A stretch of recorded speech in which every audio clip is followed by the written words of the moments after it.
Hello everyone.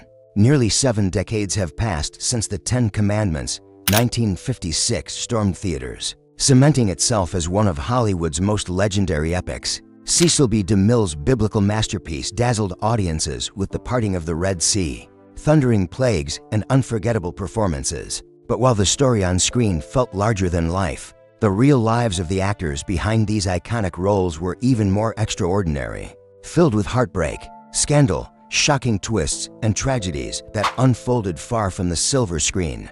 From triumphs that catapulted careers to personal struggles that haunted them to their final days, the cast's journeys were as dramatic and gripping as the story of Moses himself. Today, we explore the rise, fall, and untold truths of the Ten Commandments cast, then and now, in 2025, in a tale that is haunting, inspiring, and utterly unforgettable. Among the shining stars of the film was Yvonne De Carlo, whose portrayal of Sephora, the loyal and compassionate wife of Moses, remains one of her most beloved roles. She infused Sephora with dignity, gentle strength, and emotional depth, creating a character audiences immediately embraced. But Yvonne De Carlo's real life was far more turbulent than the serene desert landscapes she walked through in the film. Born to a struggling single mother, she was pushed into dance classes and beauty pageants at a young age. By her teenage years, she was already turning heads in the Vancouver art scene, paving the way for a move to Los Angeles, where she began working in uncredited film roles. Her big breakthrough came in Salome, where she danced 1945, a performance that transformed her into a Hollywood sensation. Her personal life was just as dramatic as her film career. She dated powerhouse figures like Howard Hughes and Robert Stack, but it was stuntman Bob Morgan she married in 1955. Their marriage survived injuries, hardships, and the intense pressures of Hollywood before ending in 1973. Later in life, Yvonne became a passionate advocate for animal rights and used her fame to fight for the welfare of animals. She spent her final years at the motion picture and television country house in Woodland Hills, California, passing away in 2007 at age 84. Another unforgettable presence in the film was Olive Dearing, who portrayed Miriam, the steadfast sister of Moses. Her quiet strength and emotional sincerity made her portrayal deeply memorable. Born in New York City, she grew up in a creatively inspired household and enrolled in the professional children's school. At age 11, her early stage work in plays like Girls in Uniform 1933 revealed her natural gift for performance. She went on to star in major stage productions including Winged Victory and Suddenly. Last summer, earning widespread praise for her dramatic power. On television, Olive Dearing appeared in more than 200 programs, including memorable roles in Perry Mason and The Alfred Hitchcock Hour. Her incredible emotional range also extended to radio, where she voiced numerous characters with remarkable nuance. Though her personal life included a short marriage to director Leo Penn, her greatest devotion was always to her craft. She passed away in 1986 from cancer at age 67, leaving behind a legacy of heartfelt performances that continue to resonate with classic film fans. Charlton Heston, born John Charles Carter in Wilmette, Illinois, became the defining presence of the film through his iconic portrayal of Moses. After a childhood shaped by frequent moves and his parents' divorce, he discovered acting at New Trier High School. Following service as an aerial gunner in World War II, he pursued theater in New York, modeling and auditioning before his Broadway role in Antony and Cleopatra launched his Hollywood career. From there, Charlton Heston became unstoppable. He delivered unforgettable performances in classics such as Ben-Hur 1959, which won him the Academy Award for Best Actor, Planet of the Apes 1968, Touch of Evil 1958, and Soylent Green 1973. His personal life was equally enduring. He married his college sweetheart Lydia Clark in 1944, and they remained together for more than 60 years. In 2002, he revealed he had Alzheimer's disease, bringing his legendary career to a close. He passed away in 2008 at age 84, leaving behind one of the greatest legacies in cinematic history.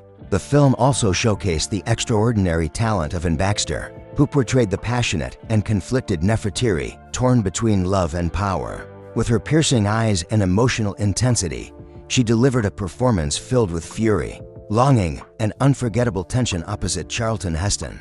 Born into artistic royalty as the granddaughter of famed architect Frank Lloyd Wright, she grew up surrounded by creativity. Her early career included standout roles in 20 Mule Team 1940 and A Star-Making Turn in The Razor's Edge 1946, which earned her both an Academy Award and a Golden Globe. Her personal life, however, was full of emotional turbulence. She married actor John Hodiak, had a daughter, and then divorced.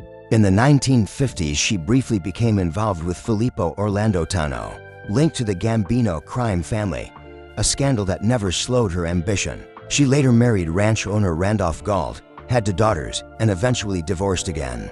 Her final marriage to stockbroker David Klee ended in tragedy when he died suddenly. In 1985, while hailing a taxi in New York City, and Baxter suffered a stroke and passed away 8 days later at just 62. Her talent, passion, and emotional range continue to inspire new generations of actors. Deborah Paget brought emotional depth to the film as Lelia, a gentle yet resilient young woman living under oppression. Born in Denver to an artistic family, she entered professional theater at 13.